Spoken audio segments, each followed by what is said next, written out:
I want to I guess we'll speak to more of these notes, and then you can I'll go to Gabby on this just to get the confirmation here.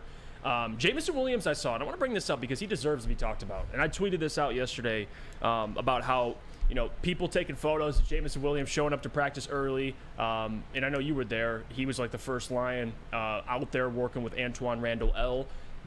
That deserves more coverage. And I'm glad people are all over it in Detroit because, of course, Detroit media has it, but national media is like, oh, this guy gets into fights, he drops passes, he stinks.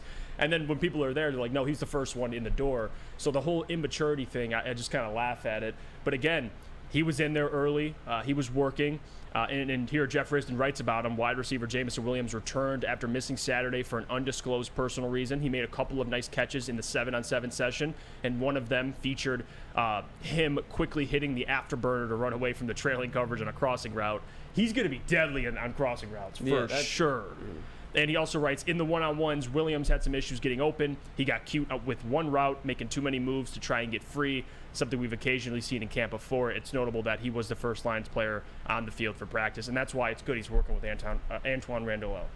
No, and with Jameson Williams, it's all just going to come down to time and just come down to week. When he returns, all of this noise will dissipate. He's going to do what he has to do because the coaching staff is going to make him do it. I know when we were on the show the one day, I believe it was Friday, people were like, did you hear the rumors about J-Mo getting sent home early because he was sleeping in meetings? Like, that stuff is not happening. People are just putting false publicity out there about J-Mo for no reason. The man is going to be fine. It's just a matter of time because with Ben Johnson scheming with this guy, I think success is almost just destined. If we were in some shaky offensive situation, I'd be like, yeah, I'd be a little bit worried.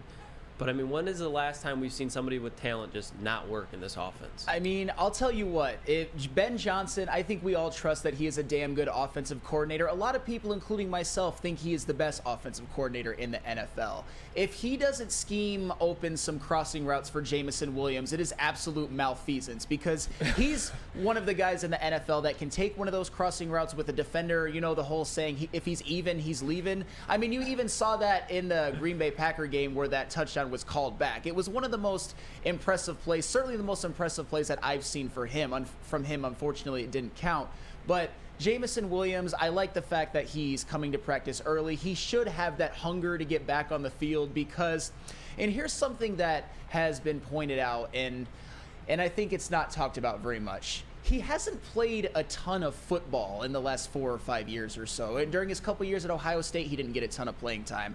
Last year, he only played 6 games. It was that one year at Alabama where he really showed out, where he really showed what he can do, which was be the best wide receiver in the country, be one of the most dynamic threats of the wide receiver position that I've personally ever seen at the collegiate level. Yes. Like, he was Deshaun Jackson, but ran better routes and was a better pure wide receiver. But I'm talking in terms of big play ability. He was basically like Deshaun and Jackson-esque. So it's if he can get some crossing routes in space, good luck stopping this offense. I wouldn't want to do it. Not even that, but when you look at this offensive line, you talk about Penei Sewell and Jonah Jackson, the screen game that they're going to be able to do with Jameson Williams, the end around. We saw against Chicago this year when Penei Sewell was lead blocking in front of Jameson Williams behind him when they got a 35-yard gain out of it. They're going to just find ways to get playmakers the ball, and when it's a playmaker like Jameson Williams, that's very hard to stop, no matter what is going on off the field. When you're in between the lines during a football game, Jameson Williams is a player that you want on your team. There's no doubt about it. And people would say, well, Lucas, Jeff, Sam, Gabby, JB, what evidence do you have to suggest that J-Mo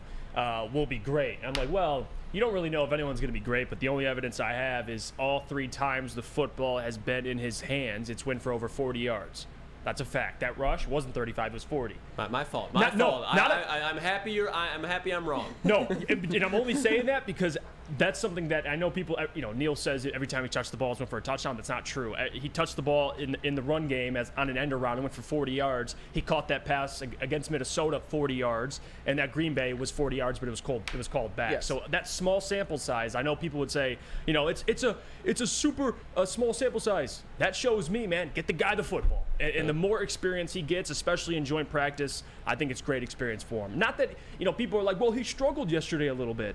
okay? Like these are the things you want. That's why you practice. Yes, That's exactly. And it's not like it's Daniel Jones where you just got signed to a extension that you shouldn't have gotten, and now that you're the quarterback one entering your 5th, 6th year, you're going 5 for 12. No, this man's a second-year wide receiver coming off an ACL injury, and last year he wasn't even really supposed to be playing. No one expected J-Mo to be playing, so the sample size that we did get, I think we should be thankful that we even got it. And now he's going to be coming back even healthier. He's going to have more time to have the game slow down for him with a great offense, great offensive coordinator. This guy's not going to fail. I'm sorry, but it's just not going to happen. Oh, and I love this. David Brewer says, actually, the rush was 41, Jeff. Yeah. See, he got we me. both stand correct. He got me. It was more than what I said. No, but the rush was 40, the catch was 41. Look it up.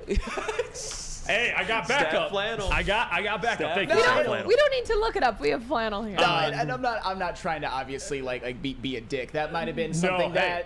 that I could have let slide. But at the same time, I think many things can be true about Jameson Williams, because I saw this from Dave Schultz, and I definitely can't let this go. Whoa, flannel complimenting J-Mo, has hell frozen over. And I can see why you think that way, because. All right, now You threw a J-Mo straight yesterday. I You said did. Nate Sudfeld or something like that had the same amount of touchdowns thrown as J-Mo did a catch.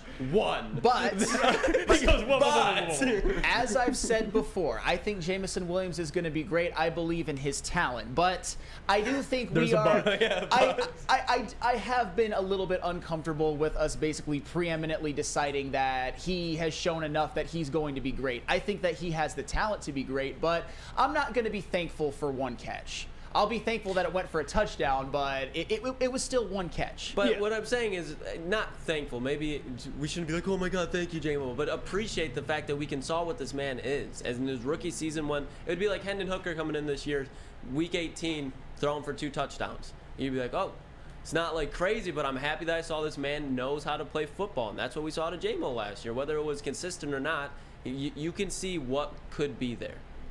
Yeah, no, that is 100% true, and I think that the better evidence is what he did in college, and the fact that he was a very, very high draft pick, and that he would have been the number 1 wide receiver taken if not for his injury. I think that Yeah. is all evidence that he is going to be very, very good. Just admit you're with J-Mo. I'm a wait and see guy. That's what you are right now. Well, I wouldn't be. Because we have enough to at least project, and have an opinion on something, but you need to see it. So I would say that I go beyond a wait and see guy. I have to kind of be the balance of the people saying that he's already a superstar.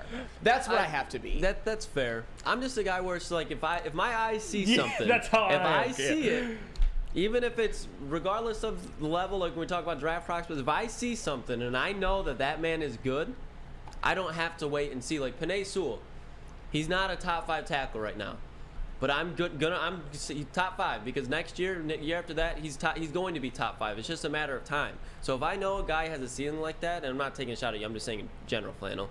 I don't get the whole wait and see.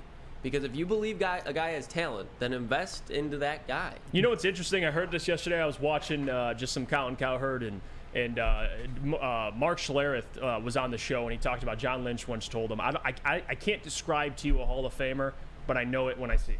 That's what he said. Not saying Jim was a Hall of Famer, but basically saying if you see something, you know the guy's talented. Like for J-Mo, I know he's talented. But you're right, Sam. He has to be healthy. He has to be on the field. He has to produce. Oh, that's very true. Yeah, and I'm not trying to pick on you, Lucas, but I don't like the comparison right now between Penei Sewell and Jameson Williams. No, I'm just comparing because it is a drastic example. I'm just saying, like, you can see the outreach of where these players could be. Like Sure. Penei Sewell's ceiling, top tackle in the league. Am I willing to say that? No, because I think there's other tackles that could contend for that. But I know for a fact, one day Penei Sewell easily could be this year. He's going to be a top 5 tackle in the NFL. In my opinion, I believe Jameson Williams one day will be a top 10 wide receiver in the NFL with all the talent that he has with his situation. So I'm not going to wait and be like, yeah, that man, I got to wait to see if he's good. Like, I know Jameson Williams is good. I don't have to wait and for the first touchdown catch in week 7, week 8, be like, all right, now this man's really something. Like, I already know this man's good. I've watched his film. There's not much that you have to pick apart with him besides a gambling suspension. I want to get to just one more player and get Gabby, and I want to get JB's thoughts because see, we're used to JB not having his camera. Now we gotta let JB cook today. Sam Laporta. Oh, jeez, I knew we were gonna get to this eventually. He said rookie tight end Sam Laporta had a drop, but also showed why he's poised to make a big impact as a receiver. The Giants linebackers could not cover him. Laporta also made nice downfield blocks to free some yak for St. Brown on an out route. Okay, I'll start with you, Gabby, before Lucas. He's over there foaming at the mouth probably right Yeah. now about Sam Laporta. What'd you see You know, with that the rookie? catch that he did mention that he missed, it was like you wanted him to make it so bad because you knew that would prove like everyone and everything and all this hype that's around him. And obviously he was having some good movement aside from that, but that would have just been the icing on the cake, the cherry on top. And while it didn't happen, I think the fact that he was there and he was making himself available and he's getting in the right spots and the timing is there, it's very clear that he knows what he's doing in that position. And that was the biggest worry from everyone, is how quickly he can learn this tight end position. And I think this proved that he's been able to do that in a very short period of time. And I love these comments coming in because people are already chiming in. Denver Blair, there's Lucas Hall of Famer. Yep. Bob Johnson, Lucas getting a chub over there about Laporta. I love Dre says Laporta had a drop ? Bust. Watch your mouth. You watch your mouth. JB, I want to go to you, my man. Not just with Laporta, but anything that you saw yesterday that stuck out to you, things to note that you liked. Well, definitely the Sam Laporta thing, just because, yes, he had a drop, but I feel like on the field, he's automatically trying to correct what went wrong for the next play, or trying to be better for the next play. Another spark was Jahmyr Gibbs. I know we played the video several times. I was pretty much like Lucas over here foaming at the mouth, just like, man, this dude is too fast right now. No one is going to be able to catch this guy, and I'm just overall impressed. And might I add, RIP to the Giants yesterday, because the Lions defense just stole Daniel Jones' soul. I'm sorry. Hey, I'm sorry. JB, you know what this looks like? You know what this clip looks like? This is you running to Taylor Swift's tour bus. That's what it looks like. This is JB on his way, dude. I mean, the door was open, so I have to make it in there somehow. Oh, I love You know, JB. JB makes a really good point, and I want to reiterate this. I think it says a lot to the character of Laporta and his growth, in that every single time that he comes off the field, he is always going and assessing what he's done, whether it be with his teammates or with the coaches or a coordinator. Every single time he stepped off that field, immediately when he missed that catch, he went off the field and he was figuring out what he did wrong and how he could fix it for next time. Mm-hmm. And that's exactly what you need. And then, not that it was getting him down, but that he was going right back in it and still making things happen and still making moves, even though it may not have gone well in that play before. He's able to brush it off, learn, and move on. Short-term memory with making mistakes, man. That's what you want to see with, What with Hall of young Famers players. do. You know Hey, what? Wait, what'd you say? You know That's what Hall of Famers do. Oh, Can I just like end this with a little with a little bit of a bone to pick that I have with the morning Woodward Show chat and the Woodward Sports Show chat as a whole. It's when I last season was just all bricked up for Aiden Hutchinson, said that he was going to get 12 sacks as a rookie, said that he was going to be great.